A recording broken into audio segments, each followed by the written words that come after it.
السلام علیکم ورحمۃ اللہ وبرکاتہ. نحمده ونصلي على رسوله الكريم. اما بعد فاعوذ بالله من الشيطان الرجيم. بسم الله الرحمن الرحيم. رب اشرح لي صدري ويسر لي امري واحلل عقدة من لساني يفقهوا قولي. فصل 73 شرک کی حقیقت. اس مقدمے اور تمہید کے بعد مذکورہ سوال کا جواب آسانی سے سمجھ میں آ جائے گا. اب ہم خدائے وحدہ لا شریک کی ذات سے راہ ثواب کی امداد چاہتے ہوئے جواب کی طرف متوجہ ہوتے ہیں. کون سا جواب؟ اوکے، ارادے اور نیت کے شرک سے کیسے بچا جائے. اسی طرح شروع میں ایک سوال کیا گیا تھا. کس سے؟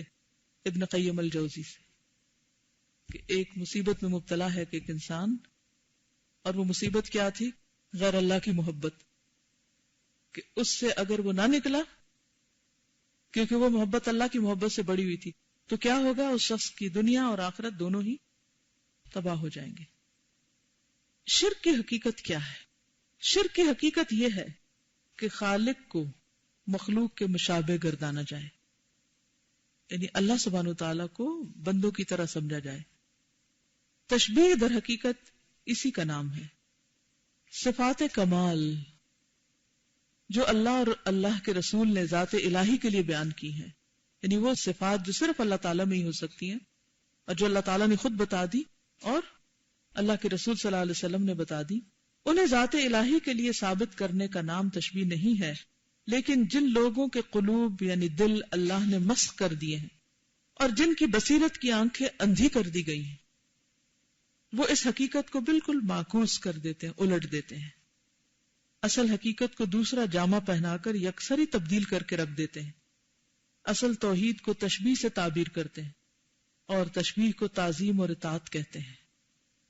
یعنی جب مخلوق کو خالق کی طرح، یعنی اپنے آپ کو خالق کی طرح کی تعظیم دینا چاہتے ہیں، یعنی ویسی صفات اپنے اندر بیان کرنا چاہتے ہیں، تو کہتے ہیں یہ تو تعظیم ہے، احترام ہے. پس مشرک وہ ہے جو خالق کی خصوصیات الوہیت میں، الوہیت سے کیا مراد ہے؟ الہ ہونے میں، یعنی اس کی عبادت کرنے میں، کسی مخلوق کو اس کے مشابہ گردانے، ان کی طرح سمجھے، یعنی مخلوق کو بھی الہ مانے. الوہیت اور الہیت کی خصوصیات میں سے ایک یہ بھی ہے کہ اقلیم نفع و ضرر. اقلیم کیا ہوتا ہے؟ ملک، حکومت. ملک عطا و منع، عطا دینا اور منع روکنا کی مالک صرف اللہ تعالیٰ کی ذات ہے. یعنی اس کا اختیار، مراد یہاں کیا ہے؟ نفع و نقصان اور دینے اور روکنے کا اختیار صرف اور صرف اللہ کے پاس ہے، صرف اللہ تعالیٰ کی ذات ہے. اور یہ ملک صرف اسی کا ہے. یہ ساری حکومت، سارے اختیارات کس کے ہیں؟ اللہ کے. کسی اور کو اس سے کوئی تعلق نہیں. یہ جب مان لیا گیا تو اب واجب یہی ہے کہ دعا، خوف و رجا، توکل اور اعتماد کا تعلق اور رشتہ صرف اسی خدائے وحدہ لا شریک لہ کی ذات سے ہو، کسی اور سے نہیں. یہ آپ مارک کر لیجئے. دعا بھی اسی سے، خوف بھی اسی کا، رجا یعنی امید اسی سے، توکل اور اعتماد یہ سب اسی کے ساتھ منسوخ کریں، کسی اور سے نہیں. کسی اور سے دعا نہ مانگے، کسی اور سے اس طرح نہ ڈرے جیسے اللہ سے ڈرنا چاہیے. لیکن عام زندگی میں ہم کیا کرتے ہیں؟ بندوں کے ڈر سے کام کرتے ہیں، اللہ کا ڈر ہم سے کام نہیں کرواتا. کسی انسان کو دیکھتے ہیں تو ہم سیدھے ہو جاتے ہیں. یعنی کام چوری کر رہے ہوں تو کوئی انسان دیکھ لے تو ہم کہتے ہیں ذرا اچھا سا کام کر لیں تاکہ اس کو پتہ چلے میں بہت محنت کرتا ہوں. لیکن اللہ کا ڈر اس کے مقابلے میں ہماری زندگی میں ہم کو سیدھا نہیں کرتا. خوف اور رجا، امید، بندوں سے امیدیں، یہ کام بنا دے گا، وہ کر دے گا، یہ فائدہ پہنچائے گا، لیکن ویسی امید اللہ سے نہیں. پھر اسی طرح توکل اور اعتماد، بھروسہ بندوں پر. لیکن انسان کبھی نہیں سوچتا کہ بندے کس قدر کمزور ہیں. مثلاً آپ کو کوئی مشکل پیش آتی، اسے کوئی مالی پریشانی، پہلا خیال کدھر جانا چاہیے؟ کیا واقعی ایسا ہوتا ہے؟ ہم اپنے آپ سے ہر ایک اپنا جائزہ لے. ہم یہاں کسی کا تو لے بھی نہیں سکتے، فائدہ ہی نہیں. اور جب ایسی سچویشنز آئیں تو اس وقت اپنے آپ سے پوچھیں کہ کیا میں ایسا کرتی ہوں؟ مثلاً کوئی کام آپ کرنا چاہتی ہیں اور اس کے لیے ایک بڑی اماؤنٹ چاہیے اور آپ کے پاس وہ ہے نہیں، تو کیا خیال آتا ہے؟ پہلا خیال کس کا آتا ہے؟ اچھا وہ فلاں انسان ہے نا، وہ میرا بڑا پکا دوست ہے، اس کو تو بس ایک دفعہ کہنے کی ضرورت ہے اور وہ تو فوراً کر دے گا. نہیں، پہلا خیال یہ آنا چاہیے جیسے صحابہ کو آتا تھا کہ جوتی کا تسمہ بھی ٹوٹتا تھا، اللہ سے مانگ دیتے تو دے گا. کیونکہ بندے بھی اگر دیتے ہیں تو خیال اللہ ڈالتا ہے. اللہ تعالیٰ ڈائریکٹ ہمارے ہاتھ میں کچھ نہیں پکڑاتے، دلواتے تو ہمیں بندوں کے ذریعے ہیں یا کوئی بھی سبب پیدا کرتے ہیں. کسی خلیفہ کو دروازے پہ بھیج دیتے ہیں، اس کو پیاس لگا دیتے ہیں اور اس کے کارندے پہنچ جاتے ہیں. لیکن اندر بیٹھنے والی توکل باپ پہ نہیں کر رہی، اللہ پہ کر رہی، تو اللہ کا کام ہے پہنچائے تو بندوں ہی کے ذریعے. مشکل یہ ہے کہ ہم جن بندوں پہ بھروسہ کرتے ہیں نا، وہ خود بےچارے کمزور ہوتے ہیں. اور یہ آزما کر دیکھ لیجئے کہ جس پر آپ جتنی زیادہ امید رکھیں گے نا، جتنا زیادہ توکل کریں گے، وہ کسی نہ کسی موقع پر اتنا ہی بڑا آپ کو دھوکہ دے گا یا نقصان دے گا یا آپ کو توکل توڑے گا. کیونکہ اللہ سبحانہ وتعالیٰ کو یہ بات بالکل پسند نہیں کہ بندہ مجھ سے بڑھ کر کسی اور پر سہارا لے یا کسی اور پر توکل کرے، پھر وہ اس کو اسی کے ہاتھ سے توڑتا ہے. جب ہماری محبت اللہ سے بڑھ کر کسی اور کے ساتھ ہو جاتی، پھر اللہ تعالیٰ ہمیں اسی کے ہاتھوں توڑواتا ہے، اسی کے ذریعے دل توڑواتا ہے ہمارا. اور یہ زندگی میں جتنی بھی چیزیں، مثلا اگر کسی سے بہت زیادہ خوف ہے تو آپ نے دیکھا ہوگا کہ وہ تو اس کو پتہ ہی نہیں، ڈرنے کی کوئی ضرورت ہی نہیں تھی اس سے. کسی سے بہت زیادہ امید اور توقع ہے، وہ اتنی توقع توڑے گا. تو پھر کیا ہوتا ہے؟ ادھر ٹوٹ رہے ہیں، ادھر ٹوٹ رہے ہیں، یہاں بیٹھ رہے ہیں، وہاں بیٹھ رہے ہیں، کوئی کام آگے بڑھ ہی نہیں پاتا. مشکل اور رکاوٹ کیا ہے؟ یہی ہے. کیونکہ جب بندوں سے توقعات ہوتی ہیں اور بندے غریب پوری کر نہیں سکتے کیونکہ وہ اس قابل ہیں ہی نہیں، وہ ناقص ہیں، غیر کامل ہیں، تو پھر ہمارے دل ٹوٹے رہتے ہیں، پھر ہماری ہمتیں ٹوٹ جاتی ہیں، پھر ہماری یقین میں کمی آ جاتی ہے، پاؤں لرز جاتے ہیں، پھسل جاتے ہیں، ہم مقصد سے ہٹ جاتے ہیں، راستہ چھوڑ بیٹھتے ہیں. کہتے ہیں کیا پایا، کیا ملا تجھے اتنی محنت کرنے کا؟ اس جملے کا مطلب کیا ہے؟ کہ جس انسان کے لیے تم نے کی تھی اس نے تمہیں کچھ نہیں دیا، لہذا تمہاری محنت اکارت گئی. کیونکہ جو شخص اللہ کے لیے محنت کرتا ہے، کوشش کرتا ہے، وہ یہ جملہ بول ہی نہیں سکتا کیا ملا، کیونکہ وہ تو کل ملے گا، آج بھی ملے گا، لیکن اصل میں تو کل ملے گا. جب تک یہ یقین پختہ نہیں ہو جاتا، اس وقت تک انسان دنیا کے غموں سے نجات نہیں پا سکتا. یہ جو روز ہمارے دل خراب ہوئے رہتے ہیں نا، اچھا اس کا نتیجہ کیا ہوتا ہے؟ جب دل خراب ہوتا ہے، اس سے دل خراب، اس سے خراب، اس سے خراب، تو نتیجہ کیا ہوتا ہے؟ ہم اندر سے کمزور پڑ جاتے ہیں اور بیزار ہونے لگتے ہیں. پھر کسی اچھے کام کو ہمارا دل نہیں چاہتا، کام میں کوئی رغبت نہیں رہتی، پھر ہمیں کوئی موٹیویشن نہیں ہوتی، پھر ہم کہتے ہیں ماحول ہی ایسا ہے کہ اتنا ڈی موٹیویٹ کر دیتا ہے کہ بس کچھ پھر کیا ہی نہیں جاتا ہم سے. یہ ڈی موٹیویشن کیا ہوتی ہے؟ اچھا کچھ لوگوں نے ایک اور لفظ پکڑا ہوا، سیلف موٹیویٹڈ. واہ بھائی واہ، سیلف پر ہی سارا اعتماد ہے. اعتماد کس پہ ہونا چاہیے؟ نہ سیلف پر، نہ بندوں پر، اللہ پر. میرا رب کرے گا، وہ ہے نا. جب بھی کوئی مشکل پیش آئے، جب کوئی دروازہ بند ہو تو کہ وہ ہے نا، بس بات ختم، وہ ہے نا، پریشانی کی کیا ضرورت ہے. اس طرح انسان بندوں کو معاف بھی کرنا جانتا ہے، بندوں سے پھر اس کی کوئی ناراضگی بھی نہیں رہتی کیونکہ اس کو پتہ ہے کمزور ہے. اگر کوئی تعاون کرتا ہے تو ایک شکر گزاری ہوتی ہے، اور اس پر بھی اصل شکر گزاری اللہ کی کہ اللہ نے اس کو توفیق دی. تو وہ اول اور آخر وہی ہوتا ہے، هو الاول والآخر والظاہر والباطن. پھر اس کی ساری توقعات، ہر چیز اپنے رب سے وابستہ ہو جاتی. پھر وہ تنہائی میں بھی اس سے باتیں کرتا ہے، وہ مجلس میں بھی ہوتا ہے تو اس کا دل وہی لگا ہوتا ہے. تو یہ ہے اصل توحید. کوئی شخص اگر یہ تعلق اور رشتہ کسی مخلوق سے قائم کرتا ہے کسی سے بھی، تو یقیناً وہ مخلوق کو خالق کے مشابہ کر رہا ہے. جو مخلوق خود اپنے نفع اور نقصان، موت اور زیست کی مالک نہیں، زیست کا معنی زندگی، اسے اس ذات وحدہ لا شریک کا مثل اور مشابہ قرار دیتا ہے جو ساری مخلوق اور مخلوق کے سارے امور کا مالک و مختار ہے. جو چاہتا ہے کرتا ہے، اس کی مشیت اور ارادے کے بغیر کوئی کچھ نہیں کر سکتا. جسے وہ دینا چاہتا ہے دیتا ہے، کوئی روک نہیں سکتا، اور جسے وہ منع کر دے اسے کوئی دے نہیں سکتا. اسی کو تو ہم ہر نماز کے بعد پڑھتے ہیں، اللہم لا مانع لما اعطیت ولا معطی لما منعت.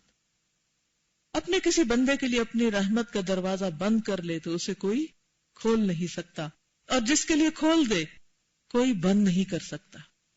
اس لیے پر خوف بھی نہیں آتا بندوں سے، کیونکہ انسان کو پتا ہوتا ہے کہ اصل کنجیاں غیب کے خزانوں کی اور رحمتوں کی صرف اللہ کے ہاتھ میں. اس بندے کی دھمکیوں سے ڈرنے کی کوئی ضرورت نہیں. تو غم آپ کا غم رہے گا ہی نہیں، کوئی کیا بگاڑ لے گا. جو دوسروں کو دھمکیاں دیتے نا، خود ان پہ ایسی ایسی آندھیاں چلتی ہیں کہ انہیں اپنا بھی ہوش نہیں رہتا. کوئی نہیں کسی کو کچھ بگاڑ سکتا. ایسے مالک و مختار ذات کے ساتھ کسی بے بس غیر مختار مخلوق کو مشابہ قرار دینا، یعنی اس جیسا قرار دینا، قبیح ترین تشبیہ، بدترین تشبیہ ہے. عاجز بالذات، یعنی جو اپنی ذات میں عاجز ہے. کون ہے وہ؟ انسان. فقیر اور محتاج بالذات، یعنی اس کی ذات میں اس کے ساتھ لگی ہوئی ہے محتاجی. اس کا قادر بالذات، کون ہے؟ اللہ. غنی بالذات، یعنی جو اپنی ذات میں آپ غنی ہے، ہر چیز پہ قادر ہے. اس کے مشابہ ہونا کیا مانی، کیا مشابہ، اس جیسا تو ہو ہی نہیں سکتا. کمال مطلق، مطلق کس کو کہتے ہیں؟ مکمل کمال. بجمیل وجوہ، تمام وجوہات، تمام طریقوں سے، ہر طرف سے، ہر رخ سے، جس میں کسی قسم کا نقص نہ ہو. الوہیت کی خصوصیات میں سے ہے.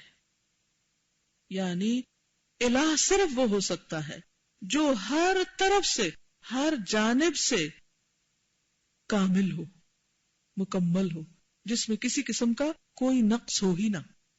سمجھ آ گئی جملہ؟ بس یہ لفظ ہے، تھوڑی سی مشکل بات، سمپل ہے. یہی چیز واجب کرتی ہے کہ ساری عبادتیں صرف اسی کے لیے مخصوص ہوں. جب مکمل وہ ہے، کامل وہ ہے، قادر مطلق وہ ہے، تو پھر عبادت بھی صرف اسی کی ہونی چاہیے. عقلاً، عقل بھی یہی کہتی ہے، شرعاً، شریعت بھی یہی بتاتی ہے، اور فطرتاً، یعنی انسان اسی طرح پروگرامڈ ہے.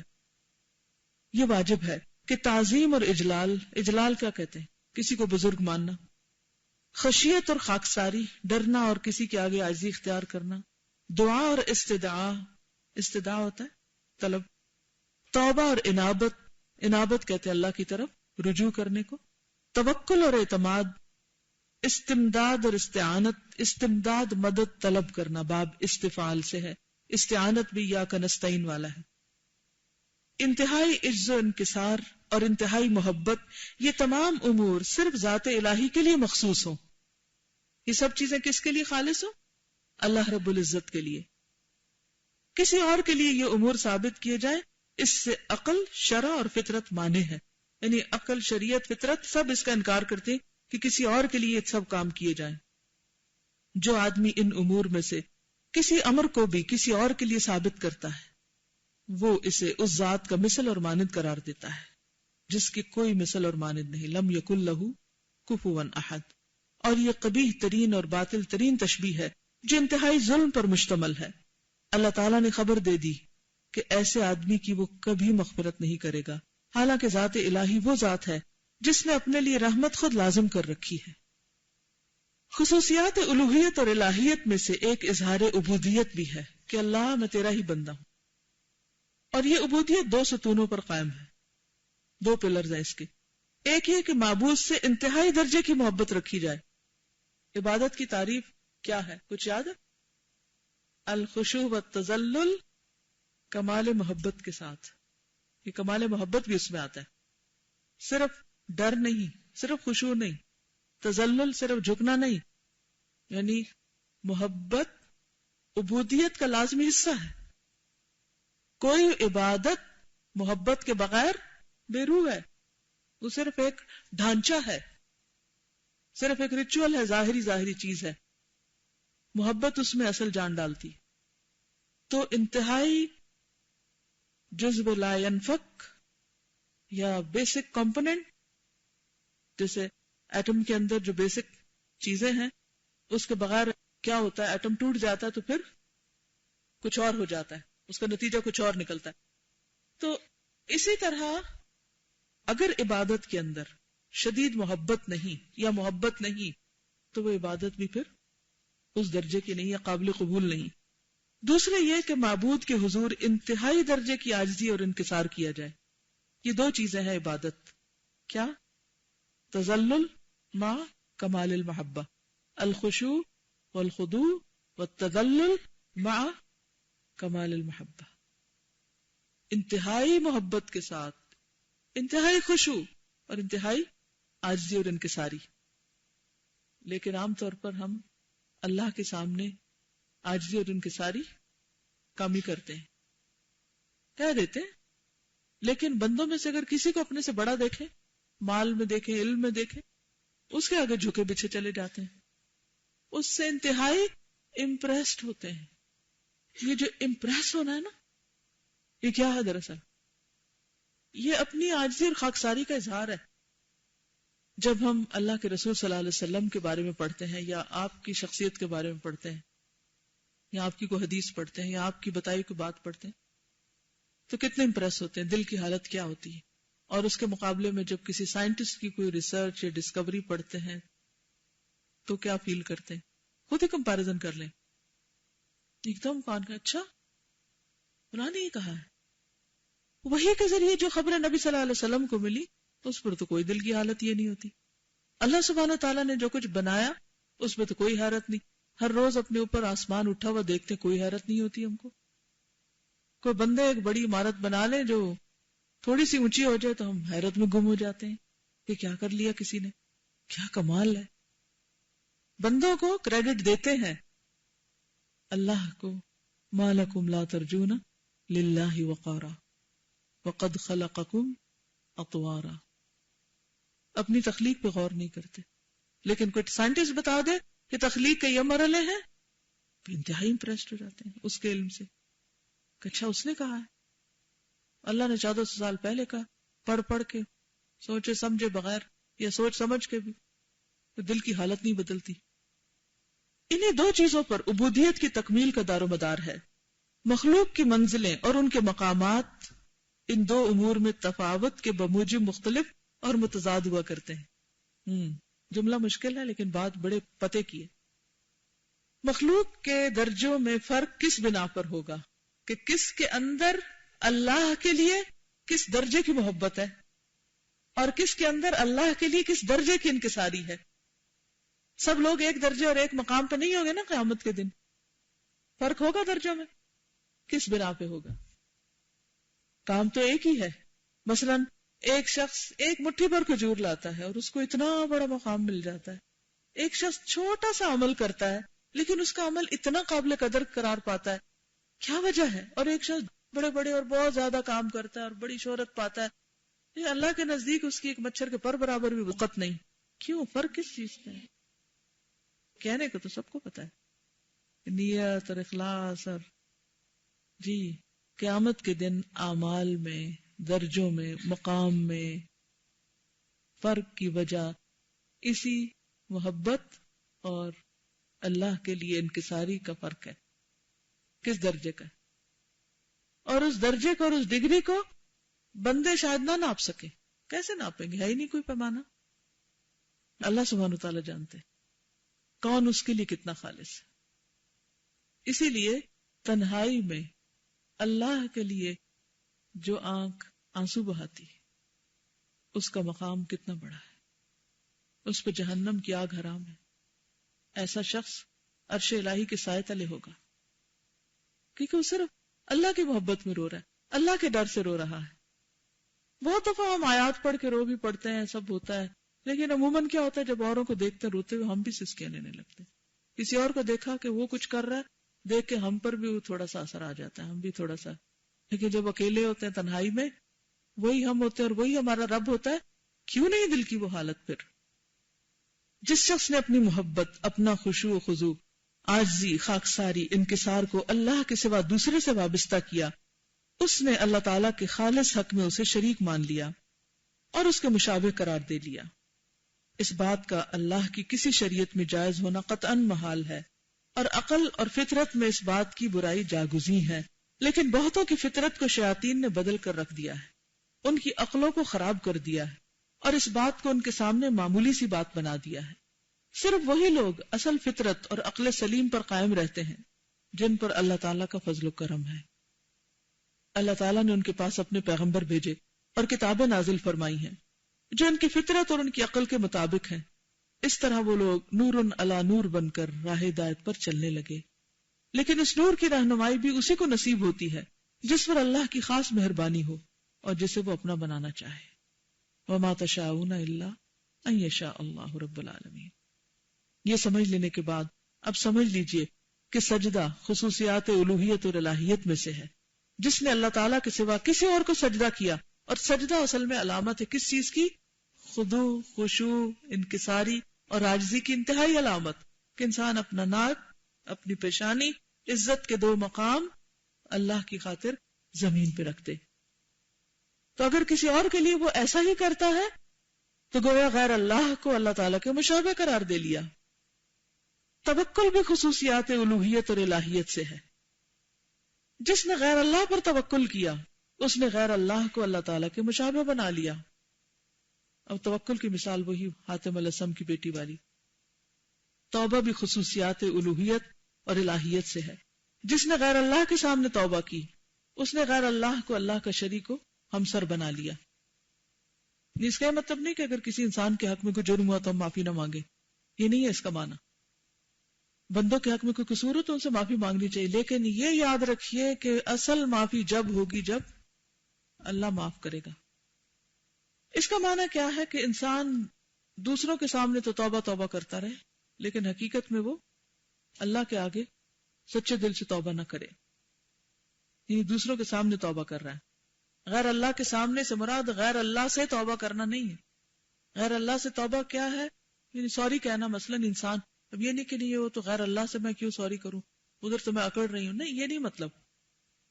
مطلب یہ ہے کہ لوگوں کے سامنے تو بڑا مسکین بن جانا کہ مجھے تو بڑا اللہ سے ڈر لگتا ہے اور میں اللہ سے توبہ کرتی ہوں، لیکن جب اکیلے میں اللہ کے سامنے بیٹھے تو کوئی توبہ نہیں، کہیں اپنے گناہوں پہ رونا نہیں آ رہا. تعظیماً اور اجلالن قسم کھانا بھی خصوصیات الوہیت اور الہیت سے ہے. جس نے غیر اللہ کی قسم کھائی غیر اللہ کو اللہ کے ہمسر اور مشابہ بنا لیا. مثلا محمد صلی اللہ علیہ وسلم کی قسم کھانا یا باپ بھائی کی قسم کھانا. اور یہ کتنا عام ہے نا ہمارے معاشرے میں. اپنے ہی سر کی قسم کھا لینا، سامنے والے کی کھانا. یہ تشبیہ کا ایک پہلو ہے کہ کسی دوسری مخلوق کو خالق کا ہمسر اور مشابہ گردانا جائے، لیکن ایک دوسرا پہلو یہ ہے کہ خود بندہ اپنی ذات کو اللہ کا ہمسر اور مثل ثابت کرنے کی کوشش کرے. ٹھیک ہے.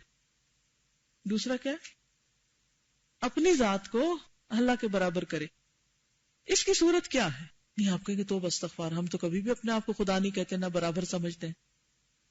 لیکن اس کی شکل کیا ہے؟ کب ایسا ہوتا ہے کہ جب واقعی کوئی انسان کر رہا ہوتا ہے کہ بندہ اپنی عظمت و جلالت ثابت کرے کہ میں بہت عظیم ہوں، بہت بڑی چیز ہوں، اور جتائے اس کو کہ میں بڑا سمجھدار ہوں، بڑا عقل مند ہوں، اور دوسروں کو حقیر سمجھے. لوگوں سے اپنی تعریف اور مدح کرائے، اپنی عظمت اور جلالت منوائے زور زبردستی، اپنے سامنے خضوع اور خشوع، عاجزی اور انکساری کروائے کہ لوگوں کو مؤدب بنا کے بٹھا دے. اس کا مطلب نہیں کہ انسان بدتمیز ہو جائے دوسروں کے ساتھ اور کسی کی رسپیکٹ نہ کرے اور نہ کسی اور کو بولنے دے کسی مجلس میں، اور اس کا یہ مطلب نہیں ہے. اس کا مطلب کیا ہے کہ دوسرے لوگ اس کی مجلس میں ایسے سر جھکا کے بیٹھ جائیں جیسے کوئی کسی مسجد میں ذکر اللہ کرتے ہوئے سر جھکا کے بیٹھا ہو. یعنی اس قسم کو سپرفیشل قسم کا احترام یا انتہائی احترام کہ جو دراصل صرف اللہ کے لیے یعنی زیبا ہے. اللہ کے بندوں کو اپنے سامنے جھکائے اپنی ذات سے امید اور رجا قائم کرنے پر انہیں مجبور کرے. خوف اور رجا، التجا اور الہا، استعانت اور امداد کے لیے مخلوق کے دلوں کو اپنے سے وابستہ کر لے، اپنا ڈر بٹھائے، اپنے سے امیدیں وابستہ کرائے کہ میں ہی تمہیں دوں گا تو تمہارا کچھ بنے گا، اگر تم مجھ سے چلے گئے کہیں اور تو پھر تمہارا کچھ نہیں رہے گا. چاہے وہ شوہر بیوی کے لیے سمجھے، یا کوئی مالک اپنے غلام کے لیے، یا کوئی بڑا اپنی کسی بھی سب آرڈینیٹس کے لیے. استعانت اور امداد کے لیے مخلوق کے دلوں کو اپنے سے وابستہ کر لے کہ وہ اللہ سے نہ مانگے بلکہ آپ سے مانگے. وہ کہیں جی ہماری تو ساری امیدیں آپ سے ہی وابستہ ہیں، آپ ہی کچھ کریں گے ہمارے لیے. نہیں، یہ تشبیہ باللہ ہے. ایسا شخص اللہ تعالیٰ کی ربوبیت، الوہیت اور الہیت میں اللہ کا مقابلہ کر رہا ہے، اور اس امر کا حقدار ہے کہ اللہ تعالیٰ اسے بہت ہی زیادہ ذلیل و خوار کر کے رکھ دے اور اسے اپنی مخلوق کے قدموں تلے رون ڈالے. یعنی دنیا میں ایسا شخص ذلیل و خوار ہو جیسے فرعون ہوا تھا. رسول اللہ صلی اللہ علیہ وسلم سے صحیح روایت ہے کہ یقول اللہ عز وجل العظمت ازاری والکبریاء ردائی فمن نازعنی واحدا منہما عذبتہ. سنن دارمی. اللہ عز وجل فرماتا ہے عظمت میری ازار ہے اور کبریائی میری چادر ہے. ازار جو نیچے کو کپڑا باندھتے ہیں اور چادر جو اوپر اڑتے ہیں. ان میں سے کسی ایک چیز کے لیے بھی کوئی مجھ سے جھگڑے گا میں اسے عذاب دوں گا. یعنی جو خود بڑا بننا چاہے گا میں اسے پکڑوں گا.